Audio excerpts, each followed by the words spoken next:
Marcos Leão Vilas Boas, sou cirurgião bariátrico, sou atual presidente da Sociedade Brasileira de Cirurgia Bariátrica e Metabólica, e estamos hoje aqui novamente no Bari Live para tratar dos nossos assuntos que todas as quintas-feiras, esse mesmo horário, nós tratamos, que é cirurgia bariátrica e, no caso específico hoje, cirurgia metabólica, diabetes, tratamentos novos do diabetes, não só tratamento cirúrgico, mas também tratamento clínico. Nós temos dois convidados hoje. Aqui, primeiro, ao meu lado, o Dr. Fábio Trujillo.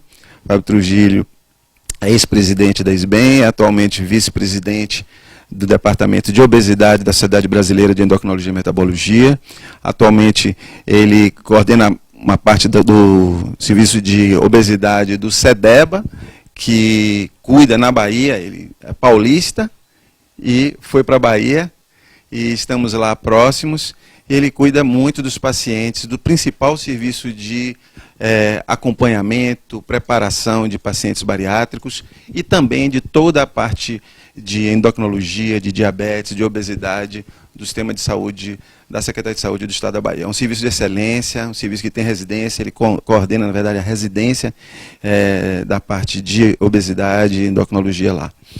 E Dr. Carlos Aurélio Schiavon, cirurgião bariátrico também, um dos baluartes da nossa especialidade hoje, é o principal investigador de um dos estudos mais importantes que nós temos em cirurgia metabólica, um estudo que investigou o papel da cirurgia metabólica, da cirurgia bariátrica nos pacientes com hipertensão arterial.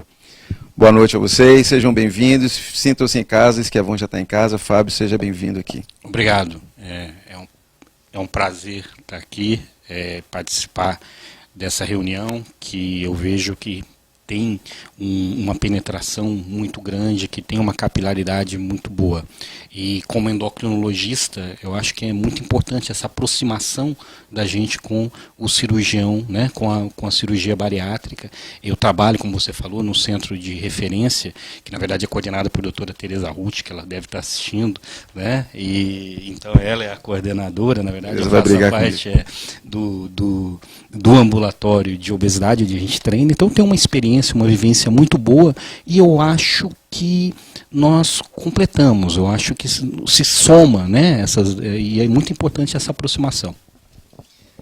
Bom, obrigado, eu acho também que é muito bom estar aqui com um endocrinologista representando uma interação que deve ser cada dia maior entre os cirurgiões bariátricos e os endocrinologistas, cardiologistas. E é um Bari Live paulista baiano. Isso está muito legal. Porque eu sou um paulista. Tudo junto e misturado. Um paulista baiano e um baiano. Aqui nós estamos juntos e misturados, assim como estamos nas especialidades. Isso que o Trujillo falou é verdade.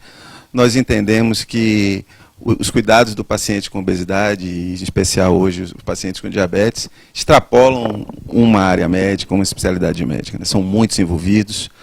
O endocrinologista é o capitão desse barco, sem dúvida alguma, mas nós entendemos que a cirurgia em alguns pacientes tem o seu espaço, e a gente vai tratar hoje especificamente sobre as novidades em termos de tratamento do diabetes.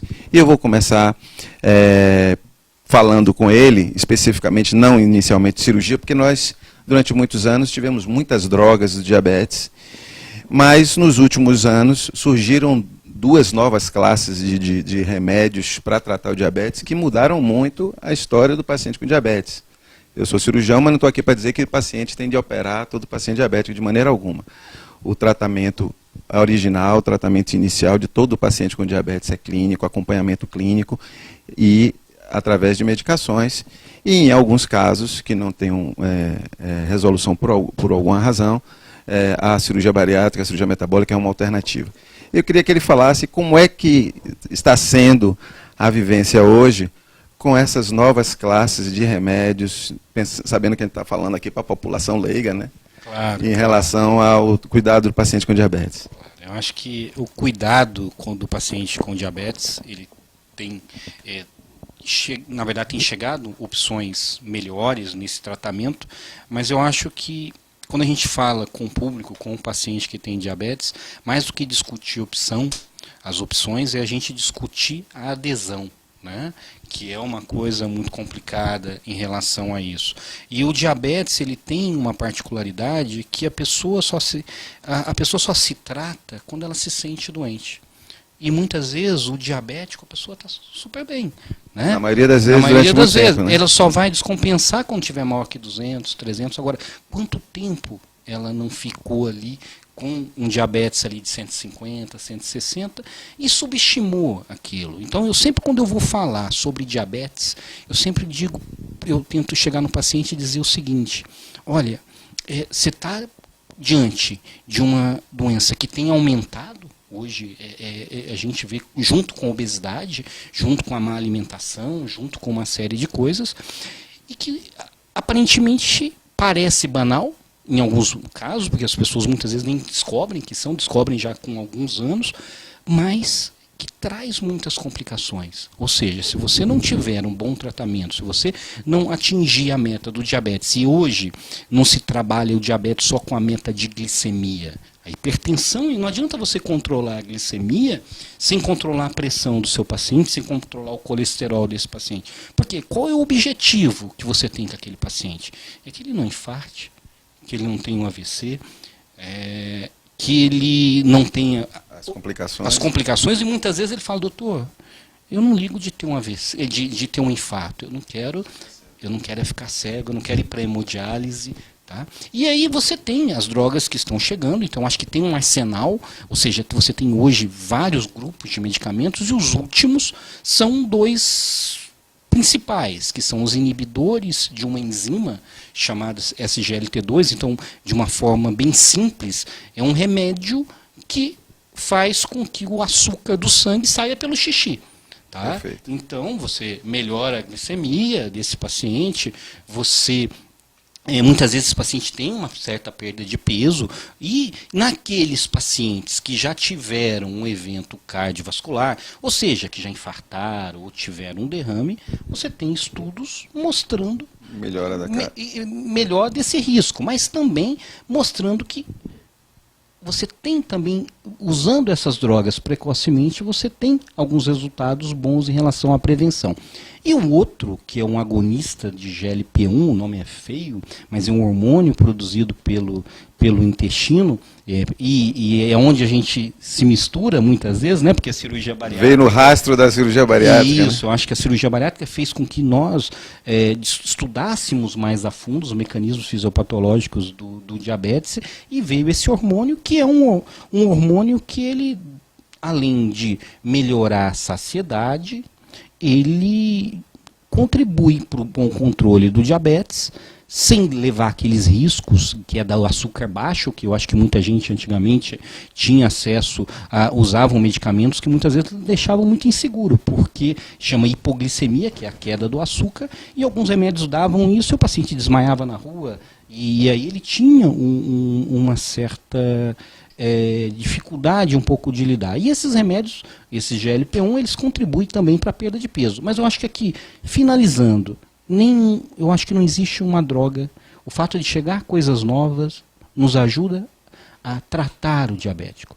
Mas não existe uma droga só para isso, uma droga perfeita que todo mundo precise usar. Nem sempre o novo é perfeitamente, é verdade. O mais importante. Então, eu acho que uma coisa que a gente estava conversando aqui um pouco antes é que o tratamento do diabetes ele tem que ser individualizado. Você tem que olhar para aquele paciente que está ali e falar o que eu quero para ele. E individualizar uma palavra que muitas vezes é fácil, mas não é fácil na prática a gente individualizar, até porque muitas vezes o acesso ao médico é muito rápido, existe uma série, a dificuldade de conseguir uma consulta, ou muitas vezes a própria interpretação daquele caso. Mas eu acho que as novidades vêm chegando e a gente precisa aprender. Quanto mais jogadores você tem para usar num time, mais difícil vai ficando sua montagem também, né? Mais conhecimento você tem que ter do diabetes. Perfeito, perfeito. Esquiavon, o Dr. Trujillo falou do GLP-1, que é um hormônio, como ele disse, produzido no intestino, e que se mistura com a cirurgia bariátrica. Como é que a cirurgia metabólica, a cirurgia bariátrica? Primeiro, defina aqui para a gente, para o público, o que é cirurgia bariátrica e cirurgia metabólica.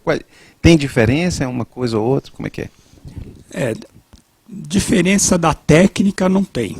Então, nós estamos trabalhando com a mesma técnica cirúrgica, né? Quer dizer, que é a história de redução de estômago, desvio do intestino.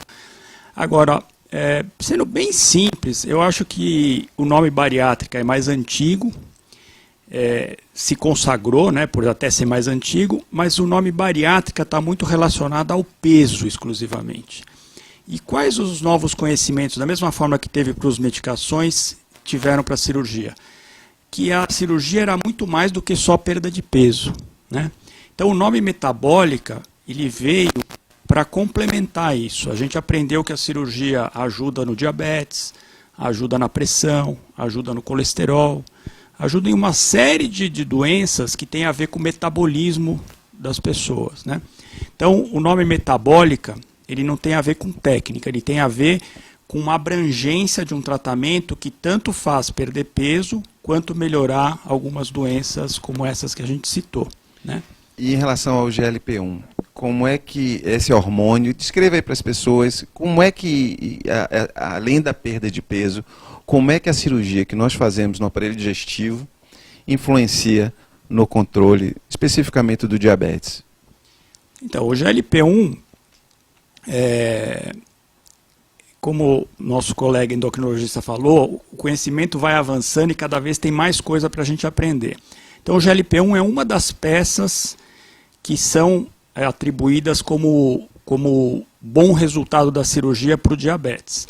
Então o que acontece? As cirurgias façam com que o alimento vá mais rápido para o intestino, a parte final do intestino, que é onde principalmente produz esse hormônio, né? Um pouco antes do intestino grosso. Então, quando o alimento chega mais rápido nessa região, existe um estímulo à produção desse hormônio mais intenso do que quem não é operado. E esse hormônio, mas com certeza não só ele, né, não é ele sozinho, ajuda, da mesma forma que quando você toma o hormônio injetável, ele ajuda na melhora do diabetes de uma forma, vamos dizer que é o hormônio natural da pessoa, que o próprio organismo está produzindo, só que de uma forma mais intensa e constante. E esse hormônio ele vai fazer o que no pâncreas? Vai estimular a produção de insulina, ele vai melhorar a vitalidade, vamos dizer, da célula que produz insulina. Então, ele tem várias funções, mas de uma forma bem simples, ele vai ajudar na produção de insulina e com isso melhorar o diabetes. Você falou que, sem dúvida nenhuma, acho que a gente tem muitas drogas boas, tanto para tratar, acho que eu diria que para tratar a obesidade menos, mas para tratar o diabetes temos muitas drogas boas, mas a grande dificuldade hoje é a aderência de sempre, né? É a aderência do paciente, não só, obviamente, aos medicamentos, mas em todos os componentes do tratamento que envolvem também a mudança comportamental, de hábitos de atividade física e dieta. Como os medicamentos hoje podem ajudar nisso aí? Você vê alguma perspectiva em termos de facilidade de uso, de custo, de facilidade de aplicação? Sim, eu acho que você trabalha, quando você tem novas drogas, essas novas drogas chegando, muitas delas têm menos efeitos colaterais, tá? Mas eles existem também. Então, a grande dificuldade que você tem, por isso que eu falo individualizar, é saber qual vai ser aquele paciente que vai melhor responder a uma droga ou a outra.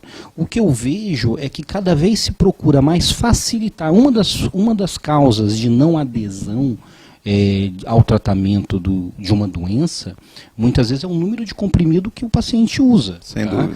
E aí, muitas vezes, se você coloca 2, 3 substâncias no mesmo comprimido, você facilita a adesão, porque muitas vezes esse paciente tem a sensação que está tomando menos remédio. Então, eu acho que a própria forma de você não esquecer também. Então, hoje você tem, dentro do diabetes, algumas drogas, alguns medicamentos que vêm em associação. Isso ajuda. E outra coisa também que ajuda muito é quanto menos tomadas diárias você tiver, melhor a sua adesão. Porque na correria do dia a dia, os pacientes geralmente falam, eu quero tomar o café e tomar um remédio. Porque se depois, na hora que eu saio de casa... Já esqueceu. A a vida bagunça. E aí ele esquece. Então você ter medicamentos que você pode tomar uma vez ao dia, ajuda. E hoje nós já temos medicamentos para o diabetes que você usa uma vez por semana. Tá? É claro que aí a gente entra numa questão custo, mas você usar um medicamento que ele tem eficácia e que ele contribui para todo, até para uma melhora do perda de peso, ajuda bastante ser semanal. Mas assim, depende muito do perfil do paciente. Claro.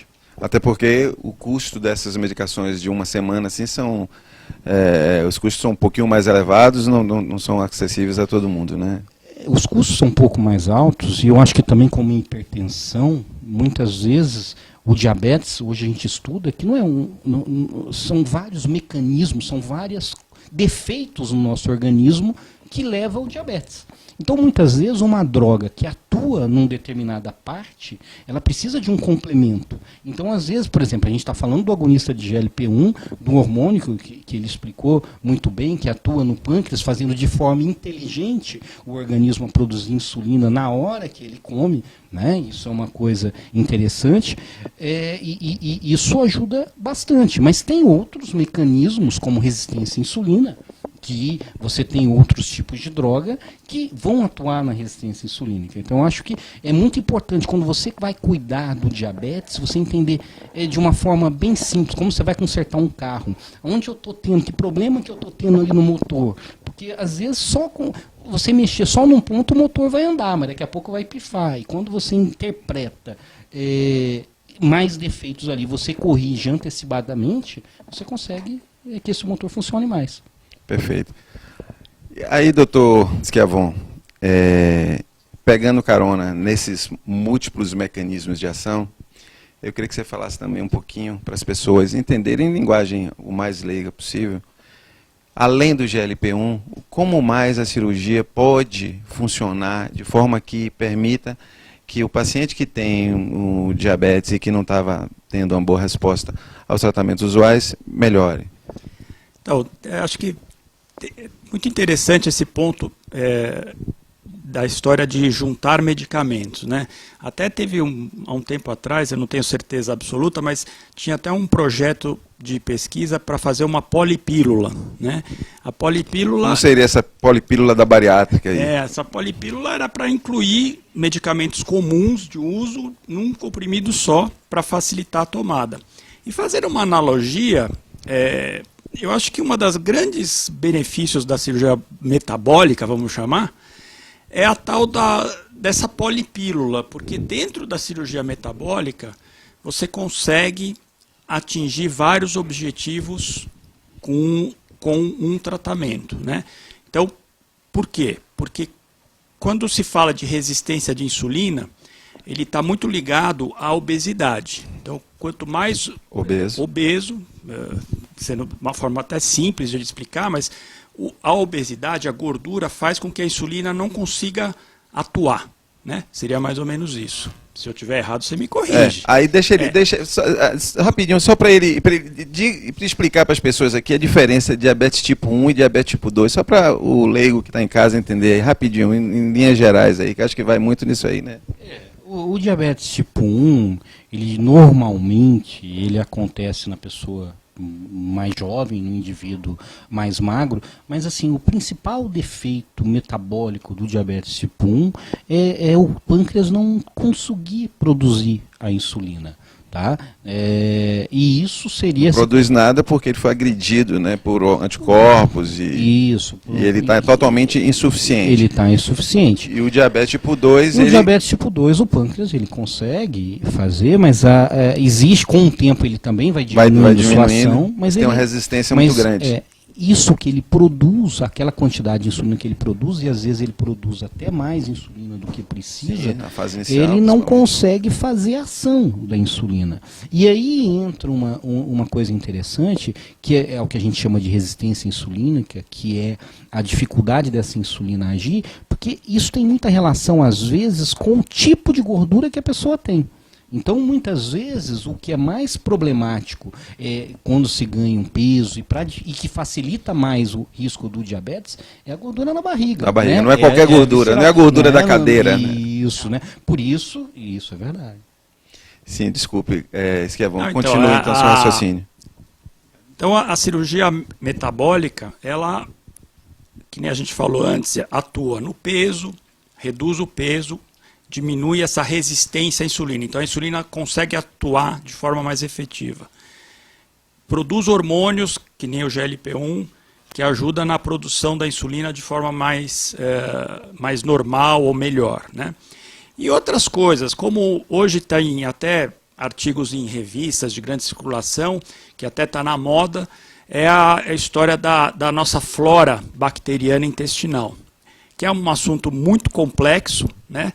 Mas há pessoas que propondo que fique transplante fezes, né, de uma pessoa para outra, que ela teria uma flora bacteriana mais saudável do que, por exemplo, um paciente obeso e diabético. E a cirurgia atua nisso também. É uma das formas que a cirurgia aparentemente melhora. Então, além desses múltiplos mecanismos de ação que a cirurgia tem uma outra característica também que ele tocou no assunto aqui, que eu acho que é importante, que é essa coisa do...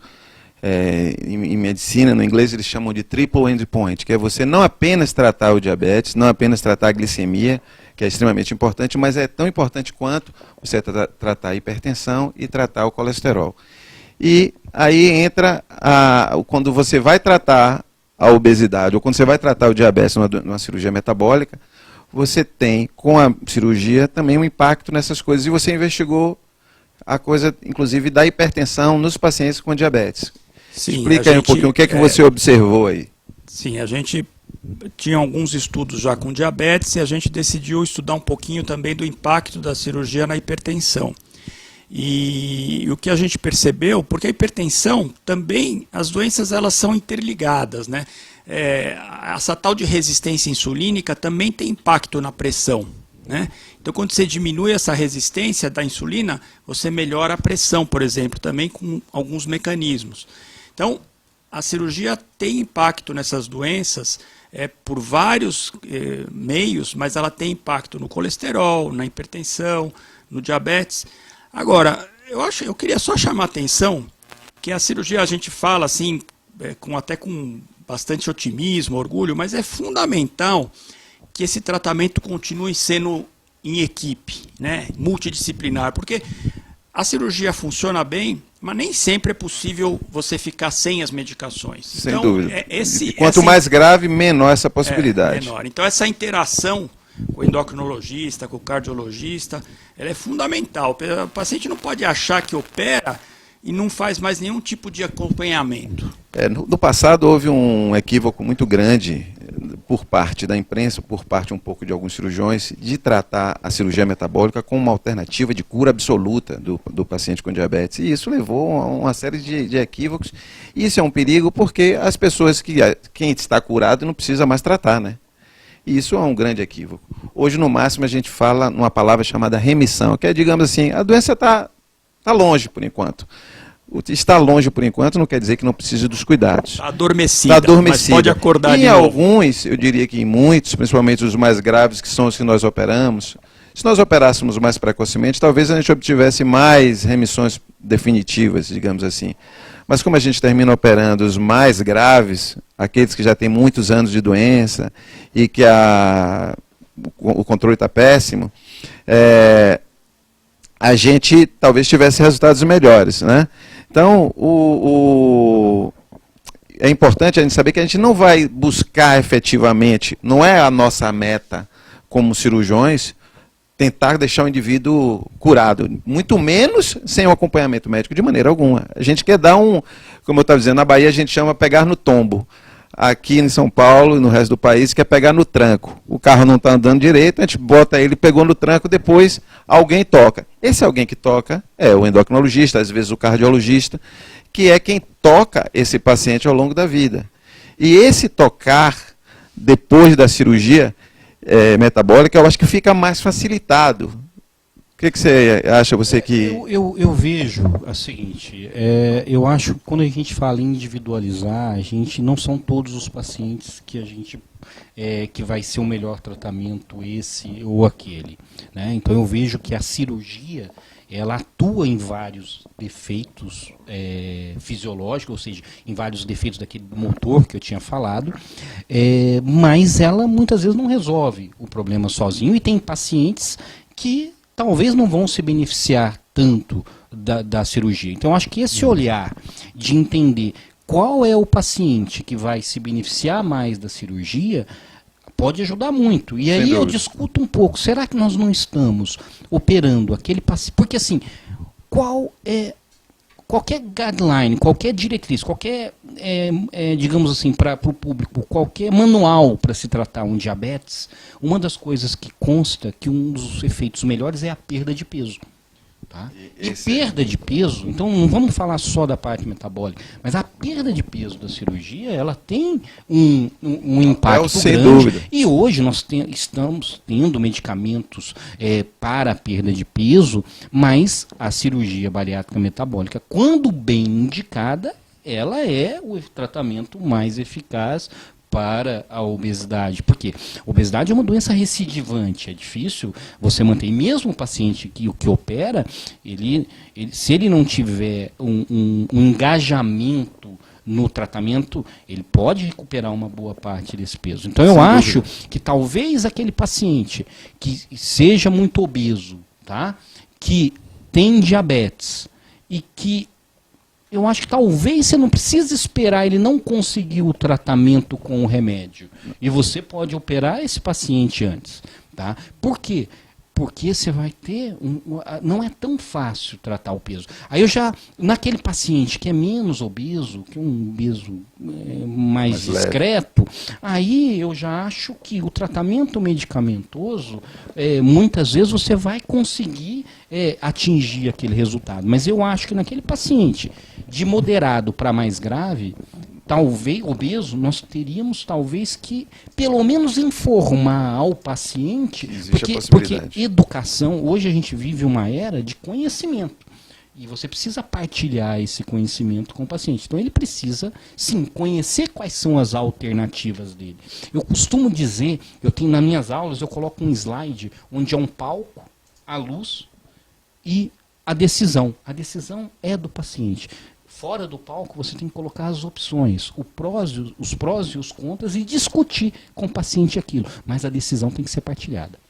O patrono da endocrinologia americana, o Dr. Joslin, lá na década de 20, já dizia sobre o paciente com diabetes: o paciente que mais vive é o que mais sabe. Né? O paciente com diabetes, conhecimento é o que traz com que ele tenha mais sobrevivência. Eu acho essa visão muito legal, porque a gente recebe muito como cirurgião o paciente que vem direto, sem o encaminhamento do endocrinologista. Porque às vezes tem muitos médicos, não vou falar que é só endocrinologistas, que tem preconceito, é preconceito mesmo com a cirurgia, quer dizer, não conhece a cirurgia a fundo e acaba tendo um preconceito para informar, não é nem indicar a cirurgia, é para falar sobre prós e contras. Então essa visão é muito importante. Acho que isso que ele falou aqui, acho que é consenso, né? O paciente com obesidade mais elevada, que tem o diabetes, mesmo que não grave, ele se beneficia muito da cirurgia, porque o componente de peso é muito significativo, ele beneficia muito.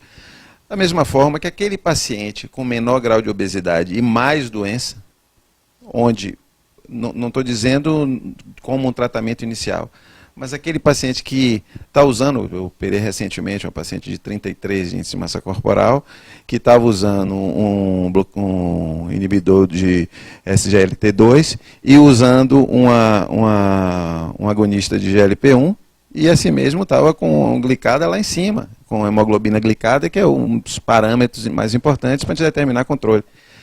E eu conseguia melhorar. Claro, possivelmente uma paciente também que não seguia uma dieta adequada, mas não interessa. Se a gente pensar no princípio da intenção de tratar, aquele paciente está tentando tratar e não está conseguindo, e já com 7 anos de doença, e foi tratada e melhora muito a glicemia. E o índice de obesidade relativamente baixo. Você acha que esses pacientes podem ter um benefício com a cirurgia metabólica, com obesidade intermediária? Eu acho que existe um consenso em relação que o obeso acima índice de massa corpórea maior que 40, ele se beneficia bastante da cirurgia. 35, se ele é diabético, sim. Entre 30 e 35, eu vejo, os próprios guidelines hoje, eles colocam como você pode considerar isso, mas eu acho que tem que avaliar muitas coisas. Claro, individualmente. Falando guideline, então, para que o público entenda, são os manuais, que muitas vezes, os manuais não quer dizer que você vai seguir, mas é algo que nos ajuda, que nos dá uma direção. Tá? E quando você olha essas diretrizes, eles mostram que naquele paciente com índice de massa corpórea entre 30 e 35, que você vai operar aquele paciente mais grave, que muitas vezes é o paciente que talvez não vai se beneficiar tanto da cirurgia. Porém, é muitas vezes o paciente que mais se beneficia do tratamento clínico. Então, o que eu acho que deve existir aí é um certo equilíbrio. Tá? Eu acho que não eu acho que você pode considerar, mas você também não, se você for indicar, você não pode demorar tanto tempo para indicar. Agora, eu vejo que muitos dos pacientes, mesmo aqueles doentes, que você fala que eles não estão obesos, doentes, seja hipertensão, seja dislipidemia, eles respondem bem ao tratamento medicamentoso. Então, eu acho que é claro, eu estou falando desses que não estão respondendo, né? O que é que você pensa nesses pacientes especificamente de MC de 30 a 35? Eu concordo que até os nossos manuais para esse grupo de pacientes, eles foram bem conservadores. Eu entendo isso. A gente tem que começar por algum ponto, né? E começou-se de uma forma conservadora, no sentido que pode-se operar os pacientes que realmente não conseguem controlar. Mas eu gosto dessa visão também, que tem que ter um certo bom senso, né? Quer dizer, não vamos deixar o paciente chegar que toma uma dose de insulina cavalar, aí vamos pensar na cirurgia. Quer dizer, você não acha que o paciente vem usando tratamento medicamentoso, MC de 33, e em um dado momento você está para indicar insulinoterapia para ele, diabetes tipo 2. Você não acha que esse paciente deveria ser considerado para ele, apresentado para ele a possibilidade olha, você tem a possibilidade de usar a insulina agora, a partir de agora, porque o seu tratamento não está respondendo, então você agora tem de ir para a insulina, ou tentar fazer uma cirurgia metabólica, que pode melhorar muito o seu controle, porque, na verdade, quando a gente fala que nesses pacientes mais graves o resultado não é tão bom, é porque às vezes se busca no passado, remissão. Eu quero trazê-lo para um índice abaixo do limite superior do normal. Não, se eu tirar uma hemoglobina glicada de 9, e esse paciente foi para 6,5, tá lindo, né, não?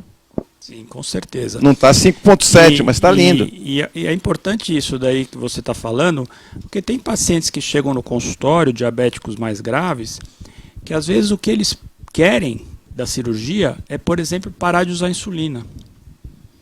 Ele não quer parar de usar todos os remédios, mas só o fato dele não usar insulina, com aquelas picadas várias às vezes por dia, e às vezes tem queda da glicemia. Doentes no sentido de resposta. Né? Sim, mas às vezes você com a cirurgia consegue pelo menos isso, você deixa tirar a insulina. Isso já é um bom ganho de qualidade de vida, que é uma coisa que a gente tem que pensar também. Às vezes é uma questão de qualidade de vida, não é porque ele vai continuar tomando os comprimidos que ele não está feliz, satisfeito, entendeu? Sim, o que eu vejo, uma coisa que tem mudado muito, então assim, nós temos um consenso acima de 35, entre 30 e 35 a gente, pelo menos eu vejo que possa ser considerado, tenho algumas ressalvas, até porque a cirurgia, ela também tem pontos negativos. Pontos negativos, então a gente não pode falar que a cirurgia, a gente sabe que tem alguns pacientes, por isso que trabalhar essa expectativa do paciente que vai para a cirurgia é muito grande, Claro. porque muitas vezes ele acha que ele é uma vacina para ele Principalmente poder comer que exatamente. ele poder melhorar o diabetes, mas não, ele tem algumas complicações que podem acontecer, ou que muitas vezes com a própria educação, com o próprio engajamento dele no tratamento, ele vai conseguir diminuir isso. Então eu acho que esse é um ponto importante. Agora, uma coisa que tem mudado muito hoje com os novos tratamentos é a parte de insulina, tá? Porque existia antes uma insulinofobia, existe ainda, mas hoje com as novas insulinas, com algumas associações de insulina com o agonista de GLP-1 e com os novos formas canetas de aplicação, tem sido menos doloroso, né? Então eu acho que o que eu penso quando eu vou decidir um tratamento para o paciente é que qual é o meu objetivo? Se eu estiver conseguindo alcançar a meta com ele, e ele, mesmo usando insulina, está tendo uma boa qualidade de vida, e é um paciente menos obeso, eu penso que pode ser uma opção. Agora, o que eu concordo com vocês é o paciente precisa ter o poder de escolha. Ele precisa, mas ele precisa também conhecer, né, como é que vai ser o segmento dessa cirurgia. Eu já vou aqui dar um depoimento pessoal. Eu já usei insulina. Usar insulina não é nenhum bicho de 7 cabeças. Usar a insulina em si, a aplicação da insulina em si. Tá? Como ele falou, as canetas praticamente não dói nada. Eu já tomei Victoza, que é um outro medicamento que é semelhante à insulina em termos de aplicação, uma canetinha, uma agulhinha bem pequenininha, fina, subcutânea, não dói quase nada. Mas quando eu me refiro a entrar na insulinoterapia, eu não estou nem me preocupando com a picada ou a dor. Eu estou me preocupando com, a partir daquele momento, a gravidade da doença já é maior e as perspectivas com o passar do tempo, em termos de resolutividade de uma possível cirurgia metabólica, ou de impacto, não vou dizer resolutividade como cura, mas de impacto de melhoria na cirurgia metabólica, começa a diminuir se você retarda muito. Né? Os estudos mostram que indivíduos que usam doses muito altas de insulina têm resultados menos duradouros do que em pessoas que não tomam insulina, assim como mostram que pessoas que têm a doença há mais de 10 anos, quanto mais tempo, pior a perspectiva em termos de durabilidade do efeito da cirurgia. Não é isso? Sim, sem dúvida. Na verdade, assim, isso também não é muito difícil de entender, porque quanto mais tempo você tiver dessas doenças, diabetes, hipertensão, elas vão machucando os órgãos, né? Quer dizer, nas nossas artérias, o nosso rim, o nosso coração vai sendo machucado aos poucos. Então, quando você opera um paciente depois de muitos anos de doença, muito do que aconteceu não volta mais para trás, né? Então, por isso que tem que ser uma coisa equilibrada. Quer dizer, não querer operar todo mundo precocemente, mas também não deixar para operar quando o paciente já não tem muita perspectiva. Deixa eu aproveitar o Dr. Trujillo aqui para a gente falar um pouco mais da doença, um pouco agora sair um pouco da coisa da cirurgia e tal, mas na doença. Como é que é hoje a história natural do indivíduo que não... Quanto tempo se o indivíduo que tem diabetes e fica sem tratar direito, porque eu digo sempre que o indivíduo tem de aceitar a doença, porque eu tenho um paciente, eu atendi uma paciente semana passada, que eu disse assim, ela não fazia dieta, não tomava remédio, a hemoglobina glicada dela estava... Como é que está desse jeito? Ela disse, doutor, ela não toma o remédio. Eu disse, por que você nega a doença? Então, negar a doença, a pessoa não quer aceitar que tem a doença, ela não quer admitir que tem a doença. Como é que funciona isso aí, essa coisa da aceitação da doença, aceitação do tratamento? Eu vejo que a primeira coisa que você precisa, como a gente, é desmistificar o diabetes, certo? Então eu acho que muitas vezes o paciente, talvez antigamente o diabético não podia comer nada, né? Chegava, vai o diabético conversar com um vizinho para você ver, tadinho dele, você entendeu? Não pode fazer nada, não pode beber, não pode comer. E hoje então acho que a primeira coisa para você, então tem muito paciente que na hora que você dá um diagnóstico de diabetes, ele fala, doutor, minha vida acabou. né? Ele tem um medo muito grande, porque ele lembra do pai dele, ou de alguém, referência, que foi um sofrimento, tá? Que perdeu o pé, que foi para insuficiência renal. E aí o que eu tento mostrar para esse paciente, eu acho que nós médicos temos que dizer, é que se você controlar esse diabetes, a tua qualidade de vida, que muitas vezes ele está preocupado, e isso é importante, tá? Hoje você pode, dentro da sua alimentação, comer várias coisas. O que você precisa é do equilíbrio. Tá? Hoje eu acho que cada vez mais a gente fala em equilíbrio. Tá? Então, claro, você precisa conversar com o seu médico, mas hoje você não.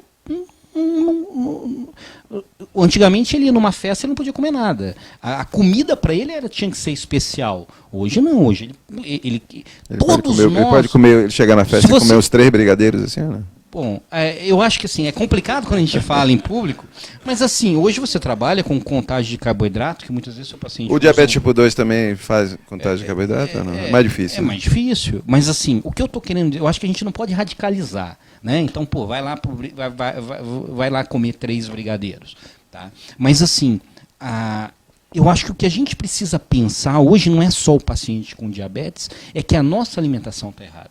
Sem dúvida. Então é de todo mundo. Então eu acho que quando a gente fala em alimentação saudável, nós estamos falando para todos, tá? Inclusive para o diabetes. O que você acha que são os principais vilões hoje que fazem com que a obesidade no Brasil tenha atingido aí 19,8%, aí 7% de diabetes?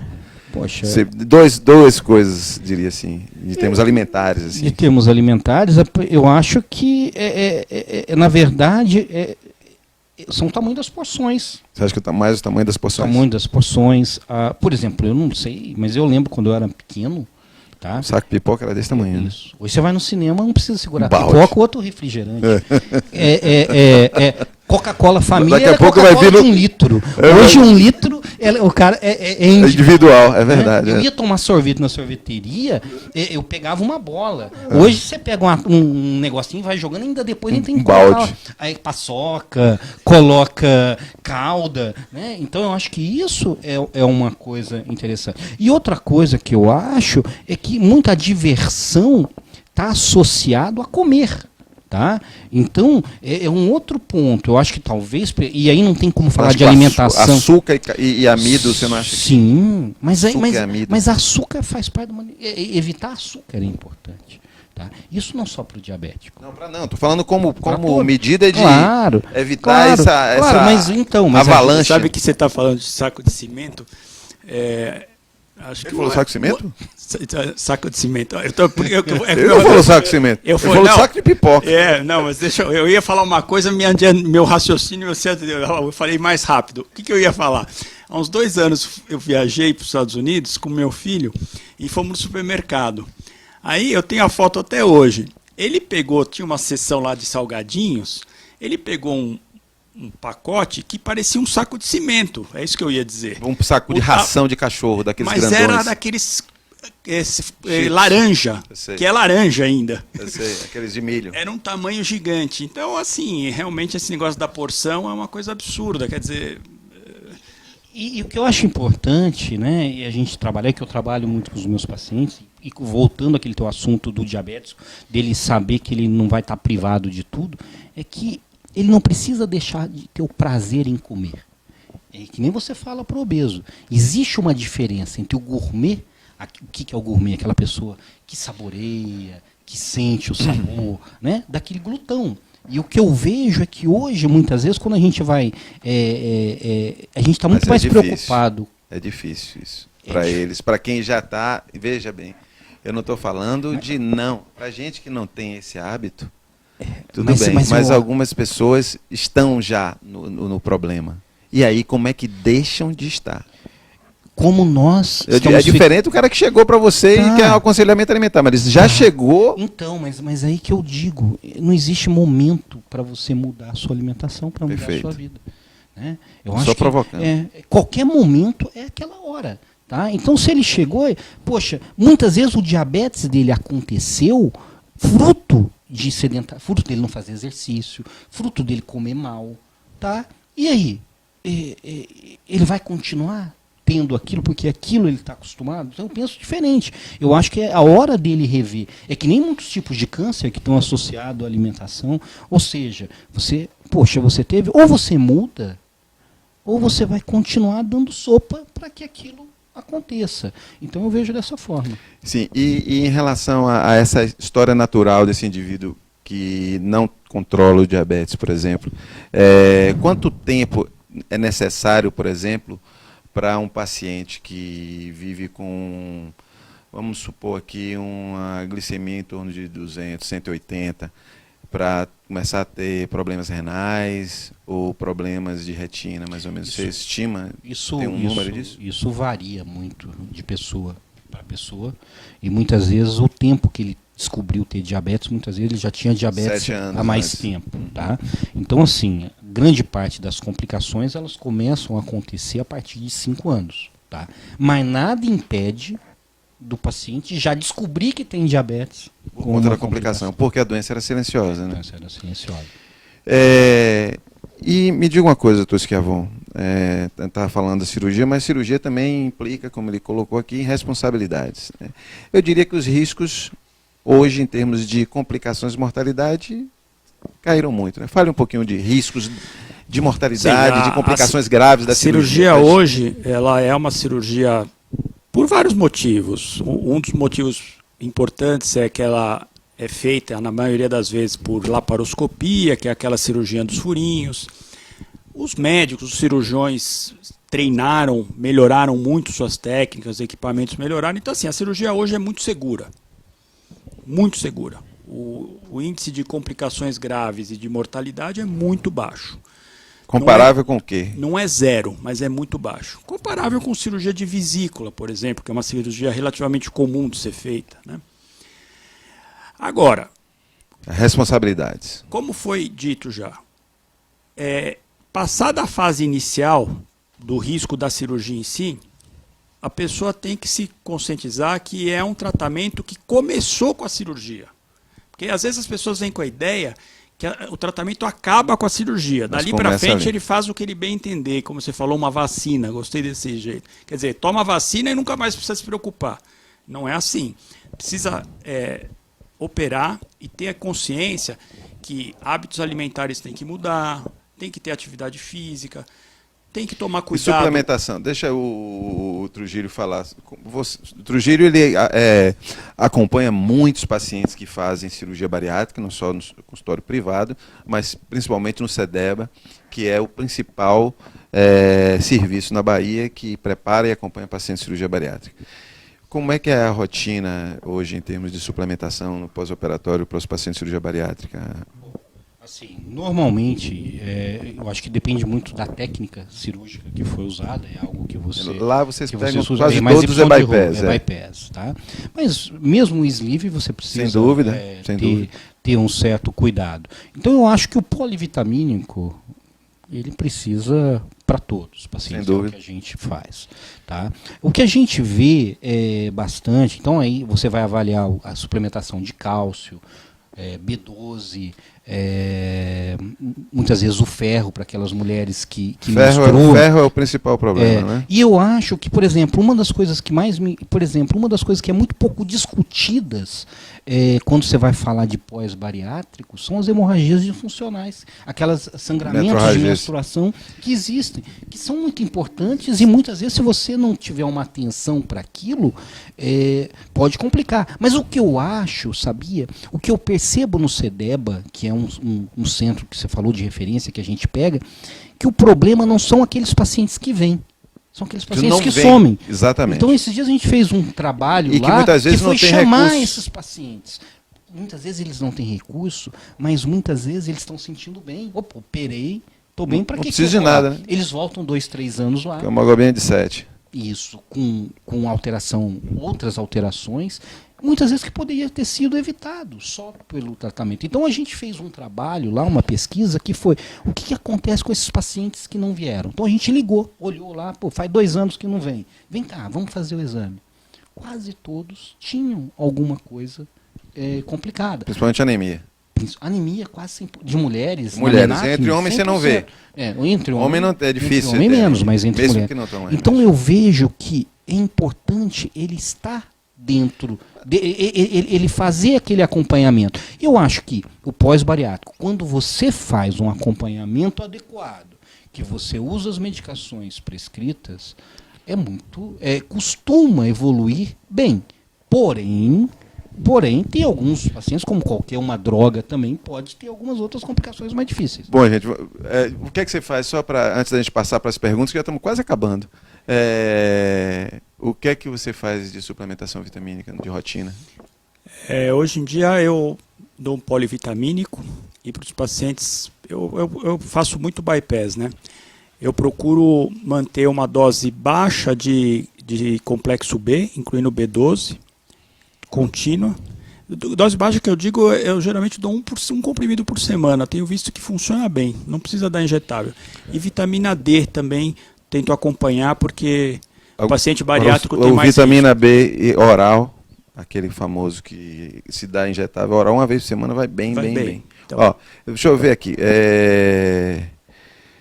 Dr. Vitor Gibara, cirurgião lá da Bahia, mandou aqui: hemorragias disfuncionais de gestação, situações chatas para os pacientes bypass, pós-bypass. Você recomenda suspensão da menstruação através de anticoncepcional ou DIU de Mirena? Eu não costumo fazer isso de rotina, viu? Eu faço personalizado, tá. Quer dizer, o paciente que tem problema... Deixa eu ver aqui as perguntas. Gircilene, eu tinha diabetes tipo 2, tomava 3 comprimidos de 850 mg, deve ser um glifage. Tinha pressão alta, tomava 3 comprimidos por dia também. Colesterol ruim, tomava remédio também. Fiz 8 artroscopias de menisco, operei as 2 mãos, fiz a bariátrica bypass há 2 anos. Hoje tomo só suplemento, vitamina C, eliminei 27 quilos, muito feliz com vida nova. Luciana Tramonte, meu corpo não responde bem ao tratamento, não tenho como usar insulina, pois sou cega e moro sozinha. E aí? Então, eu acho que aí é o individualizar. É o individualizar, falou, perfeitamente. Né? É o individualizar. Então, ela tem que avaliar quais são as condições que ela tem e buscar dentro daquelas possibilidades. Teve uma paciente que publicou no Instagram da Sociedade ontem, e eu disse que hoje nós traremos o caso dela aqui, que foi uma paciente que fez uma cirurgia metabólica bariátrica e era diabética há uns 7, 8 anos, e agora a glicemia dela voltou a subir e ela está morrendo de medo de voltar a precisar tomar insulina, etc. Comente aí, por favor, você depois. Olha, eu vou dizer que cada vez mais a gente trata a cirurgia como um tratamento dentro de vamos dizer, um complexo de medicação mais cirurgia. Eu acho que assim, não encare que a cirurgia você tem que ficar sem os remédios e nunca mais voltar a tomar. Possível tomar. Deixa eu ler aqui o depoimento dela. Estou triste e desesperada. Só fiz essa cirurgia por ter a esperança de um controle da diabetes. Agora estou magra, com pelanca, até na sobrancelha, insatisfeita com o meu corpo, não consigo comer quase nada, sem ter náuseas e não vejo nenhuma luz no fim do mundo. No fim do túnel. Me mata pensar na possibilidade de voltar para a insulina injetável, que misteriosamente não fazia efeito satisfatório. Tomava doses cavalares antes de operar. Queria muito, muito ajuda. Então, eu acho assim... Veja, essa pessoa que precisa de ajuda tem de estar com o seu médico, na verdade. Exatamente. Primeiro tem que voltar com o seu médico, não pode ter medo, porque às vezes as pessoas, a gente vê isso, né? Aquele que some também às vezes é porque ele às vezes começa a ganhar um pouco de peso, ele fica com vergonha às vezes do insucesso. E eu acho que é o contrário, você tem que, começou a achar que as coisas não estão indo bem, tem que voltar no médico, né, para conversar, para ver as possibilidades, porque eu acho que a gente não pode ter medo de reintroduzir algumas medicações, até para perder peso a gente tem usado hoje, não concorda? Claro, eu acho que tem uma das complicações que a gente vê às vezes da cirurgia bariátrica é o regrande, não é uma complicação, sim, é o que pode acontecer. A recidiva da doença. Isso, e muitas vezes, é uma doença, a obesidade é uma doença, a doença e é recidiva. Recidiva em vários graus. E aí você precisa usar, mas assim, você tem que ver, por exemplo, essa paciente, eu tinha lido antes de vir para cá, o que eu acho é que ela teve uma melhora. Esses 2 anos ela está melhor em relação ao controle. Ela não está usando doses cavalares. Exatamente, ela não está nem usando insulina por enquanto. Eu não sei qual é a hemoglobina glicada dela, mas o que eu aconselho é ela procurar o endocrinologista ou o médico que está acompanhando, para que ele possa evitar que ela no futuro venha usar insulina ou drogas cavalares. Não, o pior não é usar o remédio, o pior é adoecer. Eu vou te contar uma coisa. Eu tive uma paciente que usava doses quase 200 unidades de insulina, tá? Se aplicava. E essa paciente, ela, que não seria, talvez já tinha muito tempo de doença, quando ela operou, tá? A glicemia dela não controlava. Hoje, ela continua com insulina, tá? Mas dentro do controle. Esse é o objetivo, na verdade, né? Ó, só uma coisa aqui, a Eneida Souza mandou aqui, deve ser alguma paciente sua, Dr. Fábio Trujillo, muito competente, fazer você ficar um pouco sem graça também. Odilene Pena, descobri que estava com diabetes quando minha vista ficou embaçada e fui no endócrino, estava 337 e resolvi fazer bariátrica, fazia muito uso de corticoides. Agora aqui. Fiz escopinaro, que é uma cirurgia que hoje se faz, praticamente não se faz, muito pouco, uma cirurgia desabsortiva. Tomava 4 comprimidos, hoje tomo muito mais. Tomava 4 comprimidos de tratar a doença, hoje tomo muito mais, polivitamínicos, etc. É verdade que a escopinaro não é aprovada, tenho diarreia o dia todo, fiquei com hipoglicemia e minha pressão continua na mesma. Não, primeiro, ela é uma cirurgia reconhecida. Então, assim, ninguém fez uma cirurgia que não era para ter feito. Agora, o que acontece? A história mostrou que é uma cirurgia agressiva, que muda muito a absorção dos alimentos. Por isso que ela tem diarreia. Muitos efeitos colaterais muitos também. Efeitos colaterais. Então, eu sugiro para essa paciente voltar ao seu cirurgião e discutir a possibilidade de fazer uma reversão e manter uma cirurgia tipo um bypass com menos problemas nutricionais. Ou averiguar o que é que está acontecendo do ponto de vista da sua dieta. Porque sim, claro. O escopinaro é uma cirurgia que de todas, a que mais requer disciplina do paciente em termos de cuidados com suplementação vitamínica, de um pouco de cuidados com relação à dieta para não ter diarreia, etc. Concordo. Mas no caso de não ter essa solução... Tudo, olha, se é o diabetes que não está sendo bem controlado, você tem que fazer o acompanhamento médico. Se é o paciente que for operado, vai precisar fazer o acompanhamento médico de uma forma ou de outra, tanto pela doença quanto pelas consequências da cirurgia. Isso não é isenção de responsabilidade do paciente ser operado, não é verdade, Fábio? E cada um tem seu tratamento. Cada um. Nós temos hoje uma série de ferramentas para serem escalonadas. Precisa ser discutido, ele não pode ter vergonha de conversar com o médico dele e perguntar. Porque eu me sinto feliz quando um paciente chega para mim e pergunta: doutor, e isso? Eu acho que você ser corresponsável com ele, você partilhar essa decisão, poxa, facilita tanto para os dois lados, né? Fábio, saiu um artigo essa semana, uma publicação da editora Abril, de uma discussão sobre, uma pesquisa que a editora Abril fez sobre o diabetes, mas a metade dos pacientes não faz ideia de que o diabetes é uma das principais causas de mortalidade cardiovascular, de que diabetes faz mal para o coração. As pessoas ainda não sabem da importância de cuidar do diabetes, de ir no médico. Vão no médico hoje e voltam no médico daqui a 8 meses.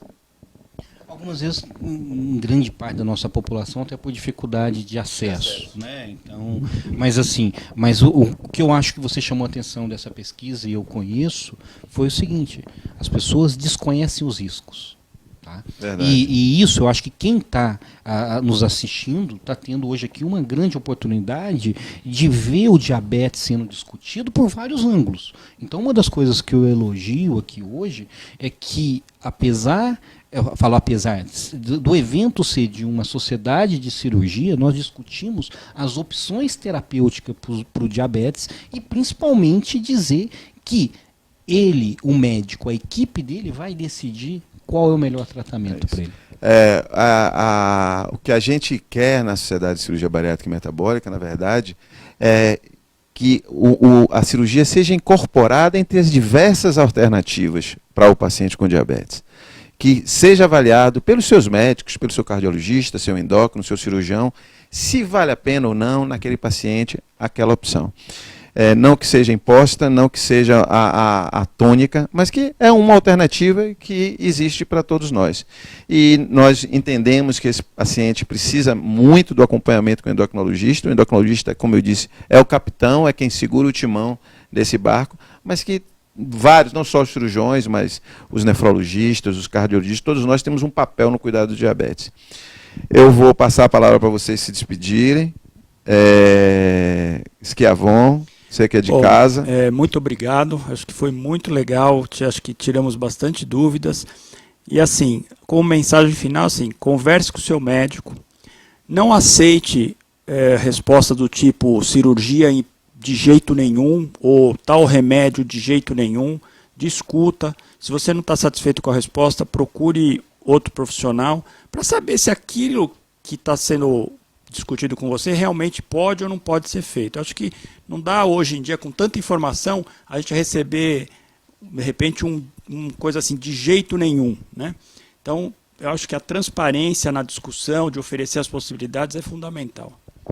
Em primeiro lugar, agradeço aqui a oportunidade de estar esclarecendo, de estar discutindo isso.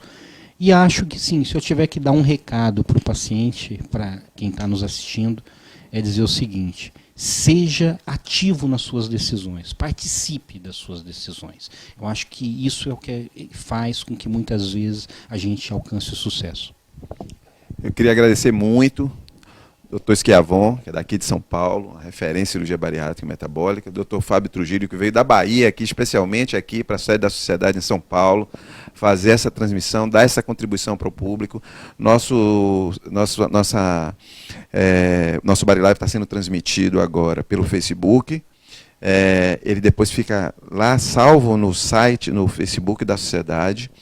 E ele depois é acessado inúmeras vezes, ele é muito compartilhado, são muitas pessoas, os nossos índices de visualização são enormes e as pessoas têm buscado a Sociedade de Cirurgia Bariátrica como uma fonte de informação, assim como o site da SBEM, o site da SBD, são fontes de informação valiosas. É muito importante que a gente busque informações em instituições qualificadas que tenham interesse de levar informação qualificada. E esse é o objetivo do Bari Live. Nós estamos aqui todas as quintas-feiras, das 8 horas. Normalmente dura apenas 1 hora. Hoje nós já extrapolamos um pouquinho, mas que a conversa está muito boa. Como a gente não está pagando nada para o Facebook para continuar transmitindo, a gente já invadiu um pouquinho.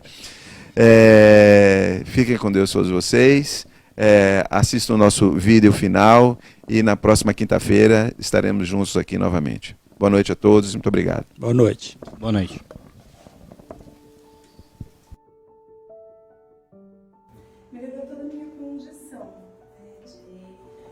Todo paciente, a dependência das medicações, a melhora da qualidade de vida, os sintomas, através de uma chamada no Facebook.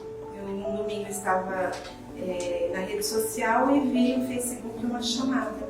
Para mim era péssimo. Ser diabético, eu me sentia muito mal, trazia assim, uma certa tristeza, uma certa angústia.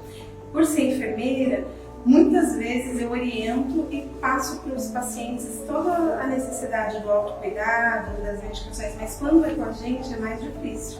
E aí me chamou a atenção, eu acessei o link, li todas as orientações e me inscrevi. Eu acho que todos devem ter acesso, pelos benefícios que a cirurgia traz, né? Pela melhora da condição, pela remissão da doença. E essa cirurgia até então era validada no Brasil, então eu acho que ela é fundamental para a melhora da condição.